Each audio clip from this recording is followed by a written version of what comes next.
সবাই ভালো আছেন। যদিও আমি এগুলো অত পারি না, ব্লগ তবে আজকে একটু ট্রাই করছি। কুকিং ভিডিওতে ভয়েস ওভার করছি। আমার অত এক্সপিরিয়েন্স নেই আসলে, এগুলো আমি বুঝিও না অতটা কীভাবে কী করতে হয়। দুইটাই মানে ব্লগিং প্লাস কুকিং দুইটাই আইডিয়া নেই, অত অভিজ্ঞতা অর্জন হয় নাই এখনো যে কীভাবে কী করতে হয়। তো যাই হোক, এখানে পাঙ্গাস মাছ নিয়ে আসছি আজকে কিনে, বাচ্চাদের স্কুল শেষে। সকালে রান্না হয়নি, তাই বাচ্চার বাবা বললো যে দুপুরে যেন খাবার রেডি থাকে। আসার সময় পাঙ্গাস মাছ কিনে নিয়ে আসছি। তো এটাকে আজকে কালো বেগুন দিয়ে রান্না করবো। পাঙ্গাস মাছটাকে ভেজে নিচ্ছি আগে একটু লাল লাল করে।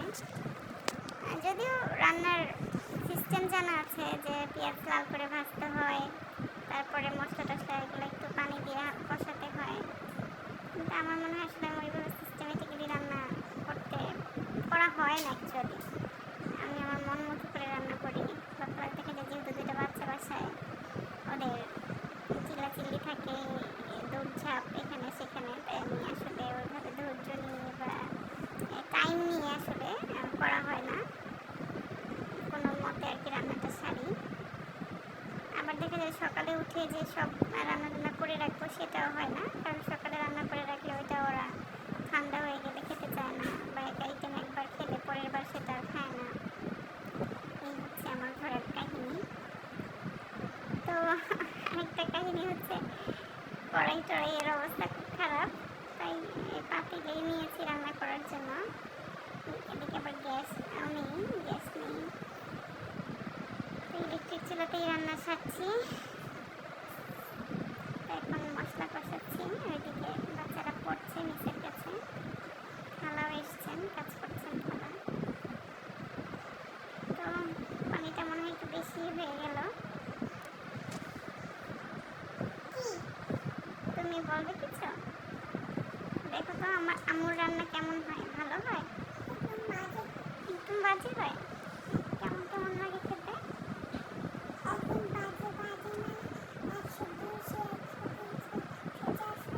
আচ্ছা, এত বাজে হয় না? আচ্ছা, তাহলে কি করতে হবে?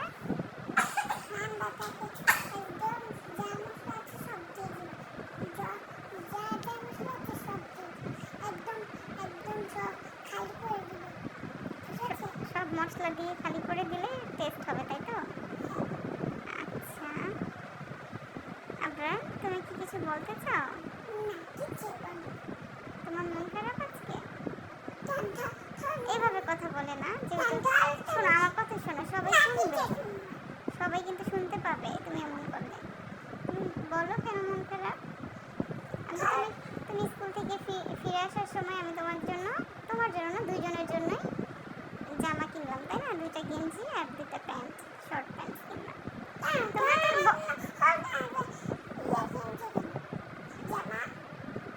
না, ওইটা তো সুন্দর, ওইটা তো। আচ্ছা শোনো, তুমি যদি ওইটা কালার পছন্দ না হতো তুমি তো আমাকে বলোনি যে আম্মু এটা আমার পছন্দ। তুমি তো বলোনি আমাকে যে আম্মু এটা আমার পছন্দ, তুমি তো জিজ্ঞেস করেছো আম্মু এটা কি আমার সাইজের কিনা। এখানে তো তুমি জানো আমি দুইজনের জন্যই কিনছি, আর আমি আমার পছন্দ মতো কিনেছি। তুমি তো একবারও আমাকে বলোনি যে আম্মু এই কালারটা কিন্তু আমার পছন্দ, তাহলে আমি তোমার সাইজের নিতাম। এখন তুমি তো আমাকে ওইটা মেনশন করোনি, আর আমিও তোমাকে আস্ক করিনি যে এটা কার জন্য বা এটা তোমার পছন্দ কিনা। আমি আমার মতো করে কিনলাম, তোমরা পাশে ছিলা, তাই তো? এখন বাসায় এসে যদি তুমি এরকম করো, এটা হয়?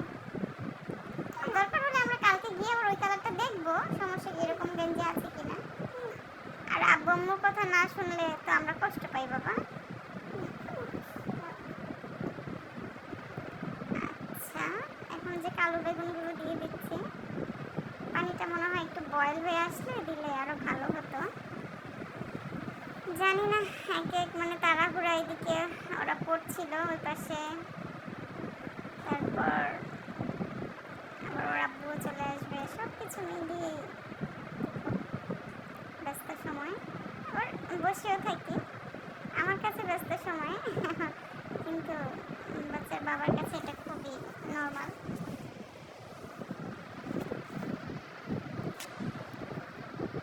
এখন মাছের মাথাটা দিয়ে দিলাম, আর একটা পিস দিয়েছি, বাকি পিসগুলো দেইনি কারণ যেহেতু আমার তরকারি অল্প, সেহেতু পুরোটা দিয়ে দিলে দেখা যায় যে আসলে মাছের মানে স্মেলটাতে খাওয়া যাবে না তরকারিটা। আর আমার যেহেতু একবেলাই খাবো, আমি মাছ খাবো না, বাচ্চাদের জন্য এক পিস, বা বাচ্চাদের জন্য হচ্ছে মাথাটা, আর বাচ্চার বাবা পিসটা খাবে। আমি মাছ খাবো না, পাঙ্গাস মাছ অত পছন্দ না, আমি খেলেও একটু ভাজা খাই। ছোটোবেলায় অনেক খেয়েছি, ছোটোবেলায় বাসায় পাঙ্গাস খেয়েছি, কিন্তু এখন আসলে বয়স বাড়ার সাথে সাথে রুচিরও পরিবর্তন হয়েছে, অত কিছু আসলে মজা লাগে না। মা আসলে আবার ছোটো মাছ মানে গুঁড়া মাছ যেটাকে বলি আমরা, ওগুলো রান্না করে ঝাল ঝাল করে লেবু পাতা দেয় অনেক সময়, ওগুলো তরকারি রান্না করলে ওগুলো ভালো লাগে খেতে। মা আসলে এবার মা রান্না করে আমি গরম গরম খাই, কিন্তু আমি নিজে রান্না করলে আসলে খাবারের রুচি থাকে না, আবার খেতেও মনে চায় না।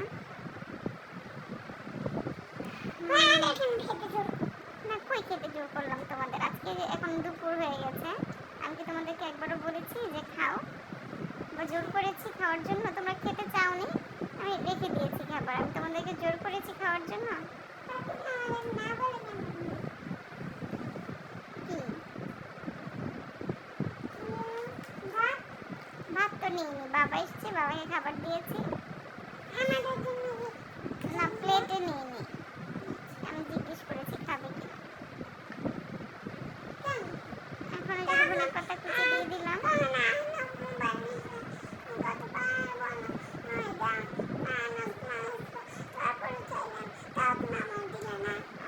কত কষ্ট বাচ্চাটার। আমার বাচ্চাটা অনেকগুলো ফ্ল্যাগ ড্রয়িং করেছে, আর একটা ফ্ল্যাগ বুক আছে, একদিন আপনাদের সাথে এই ফ্ল্যাগ বুকটা শেয়ার করব। তো আমার রান্না মোটামুটি হয়ে গিয়েছে, এখন আর বেশি আইটেম না, একটা আইটেমই করেছি আজকে। আল্লাহ হাফেজ।